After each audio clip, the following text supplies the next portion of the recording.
So Seb's been like, I mean, you turned pro off +1, Seb, didn't you? Yeah.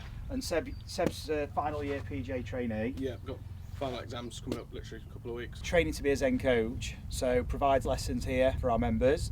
And he's also an avid player and wants to compete on a regular basis.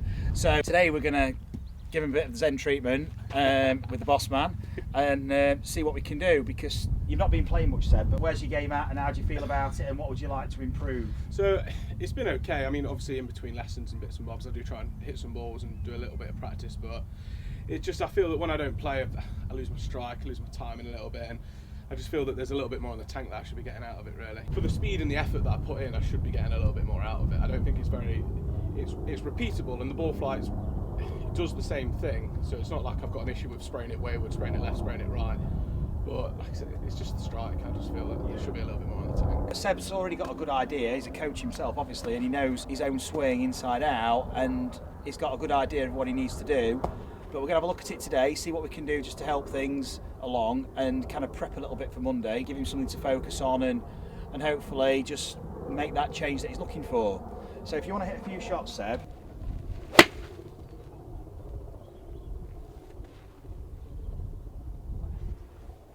So typically maybe a little bit of a push, cut, pull, draw. Yeah, can be, especially when the time is. What's a good shape for you normally? A bit of a fade? Yeah, I like it just a little bit of movement with a fade, not too much. That's what I see anyway. That's what I like to see. Yeah. I feel that's just a little bit more controllable for me.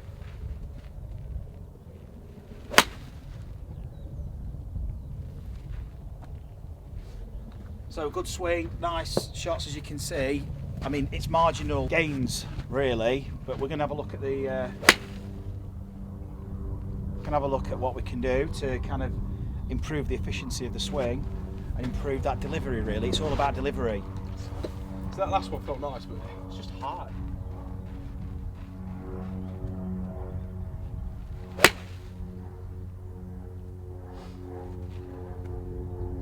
So these are flying high. What iron is it, Seb? 7. 7 iron, high ball flight, quite high spin. It's coming off the lower grooves. So the first thing we're thinking about is low point control. So this low point at the moment,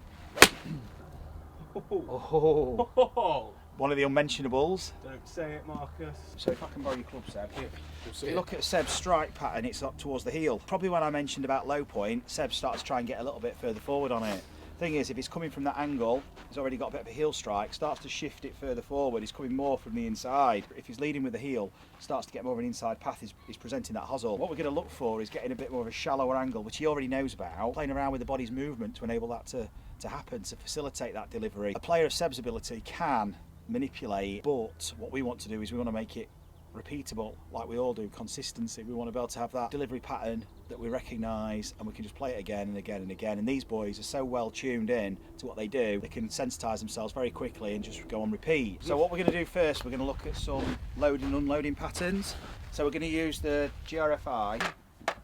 Basically we're going to use the flexion to just tip the board and then extend to rotate. But what I'm interested in for you particularly is maintaining the feet in this position, so don't twist the disc, but now feel the flexion into the left. Yep.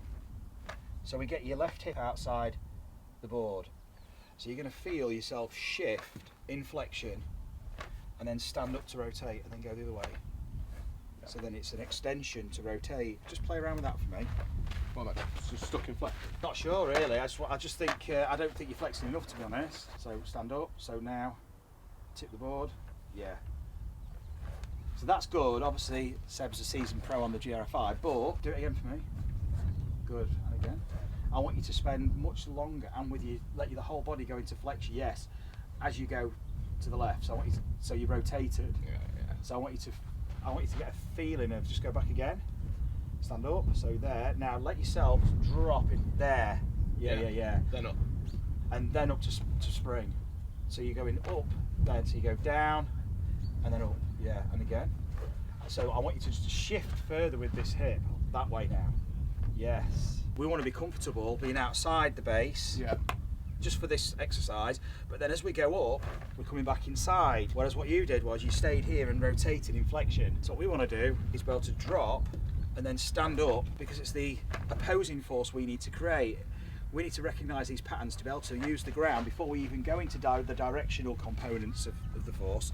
First of all, what's just the basic loading and unloading pattern like, and how much can we shift? So I'm not shifting enough that way. You're not shifting enough, and then when you do shift enough, Flex. you stay in flexion to rotate, because you're obviously not comfortable in that space at the moment, or your body's not. You physically might, consciously might be. You consciously recognise it, you teach it, so you know. But in your own swing, within your own movement maps, the patterns might not be that comfortable, because we've got to be able to accelerate into that place as well, and then accelerate out of it. So starting upright, then drop to tip the board, big time. Yes. Better. Different feel? Yeah. Yeah, you didn't move enough. So we've got to get that left hip in flexion. Yes, now you can spring back out of it. Yeah, so it's loading that left hip. Let your body flex when you drop the board. So you, yes. As much as that? Yeah, now you can. Because you've got to have thoracic flexion to get thoracic extension. So you've got to be able to, this has got to be able to, you go into flexion, hip flexion, flexion, ready to then extend everything. So you can see how much more explosive that looks, so much more dynamic. So now try and get it to flow from one to the other. So you bump, rotate, bump. That's better. Now more shift. Yes. With the pelvis. Okay, cool, well done, Seb, brilliant. Now just take your club. That feel different? Loads different. Looks straight away notably different. Immediately there's a difference there, but what do you recognise there in your movement? What's the feedback you're getting? Much more of a drop than up. I feel it much more going up this way. Yeah, cool. Just take a couple of shots. What this is going to do now is provide the opportunity to shift his low point and keep it below the ground. So he can decide when he goes up, and as he's going up, the low point's still below the ground as the club's releasing. So he's got a natural low point, we've just got to make sure he shifts.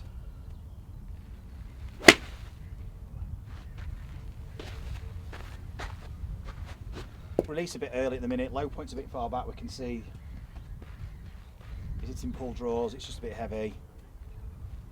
It's better. Different feel to that? Yeah, a bit more zip to that, a little bit toey, but... Now more rotation on the way back, and then direct the pelvis towards me. But the musher trails, that's better, yes. Different feel? Loads. So it's becoming now much more recognisable to Seb how he can adapt his movement for the recruitment of these forces. And then he can play around with it. It's not a one size fits all. We generally flex to load and extend to unload. And we rotate in at certain times with economy of movement, ease of movement, but efficiency of movement. So that's what we're looking for. So have a couple of swings for me.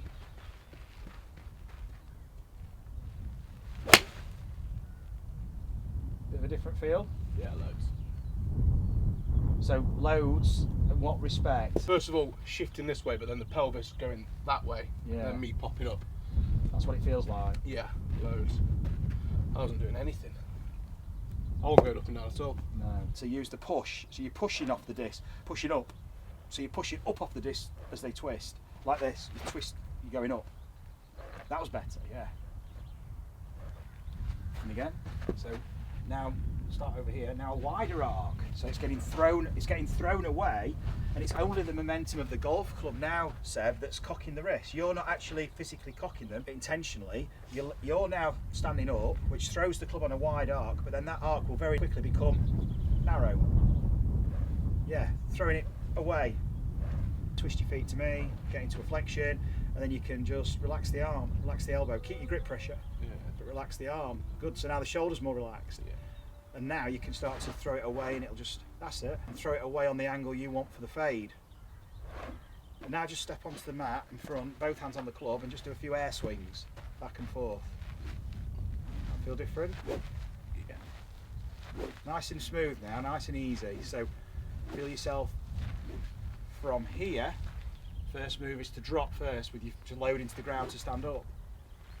So now use the ground. That's it. Then you can stand. There we go. You've not been loading to unload in the backswing. So your posture, when you're getting into this posture, you're just getting into a state of readiness, Seb, to be able to then load to unload to swing back. So you'll have an age to release this golf club, because you're going to be, yeah, well done. You can actually you're in the driving seat, Seb. Watch me, because what you're doing is you're allowing yourself, you're spending longer loading, moving into the place you want, shifting yourself, getting a sense of how you're delivering this club, the angle you want, the release you want. You've got time to do it. Yeah, nice one. That was a very good shot. Very good movement. Did that feel different? Yeah, loads. It's down that. Yeah, down and left. Drop into that right leg, really flex. That's it. Yeah. But before the club's even got to the top, what's going to stop that is you'll have gone to the left already. Because it's that shift back, that counter move back.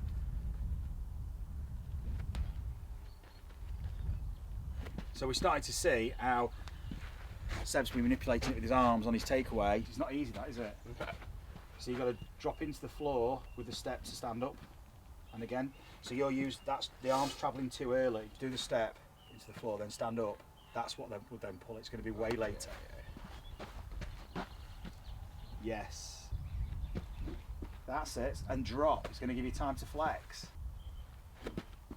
And again, so you can see how difficult it is for Seb with the coordination patterns. Not because, I mean, he's just got his own patterns that he's been working with. I mean, it's not easy, is it, Seb? No, not at all. Because you're breaking habits, adapting movement, new coordination patterns. Very good. Now both hands on the club. Feet together. Well done. A bit wide the stance, that's all. Awesome. What a difference this is. Throwing it up on there. That's it. That's the one.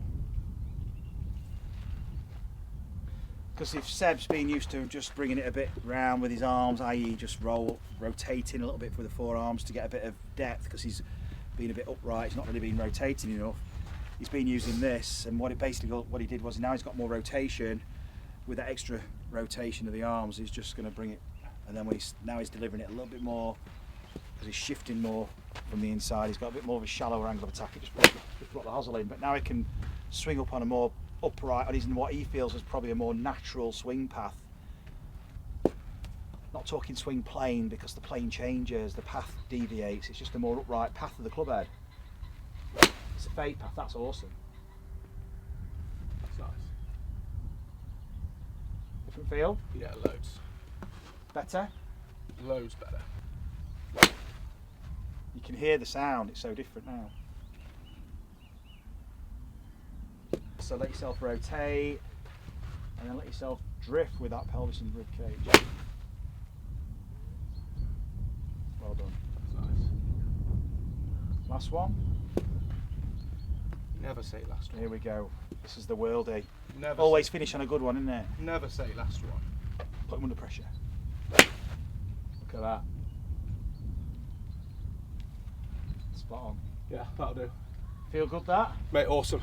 Different. Well done, mate. It's different. Top Well man. played. No, cheers for that. What I've taken away mainly from that is my load and my unload, my vertical. I wasn't doing anything really, was I, to be fair? And for me, it's the dropping of the mass and then getting the pelvis going this way, to which will naturally shallow it out, which gives me so much time to just go up. I mean, those last few balls there felt mint. Yeah. So a big shift in movement, big shift in ball flight there as well. For a +1 golfer now, obviously now pro, but that's a big shift. Just a change in trajectory. Now he's going to practice, get ready for Monday. Hopefully that's going to help him round Howley. He's playing at Howley Hall. It's got a tree line course. Keeping the ball down below the tree line can be a really useful shot to have. And mate, good luck and enjoy it. Awesome. Well Top done. man. Cheers, Cheers, Marcus. pal, well done. Awesome. If you love the coaching, but you're not able to get a lesson and want to experience the transformation for yourself, the closest thing you can do to get a lesson is buy a Zen GRF Infinity training system and experience the same things that you're seeing my pupils go through in a lesson, and a 2-hour download, all the exercises that enable my pupils to tap into those forces and find their most natural, efficient golf swing.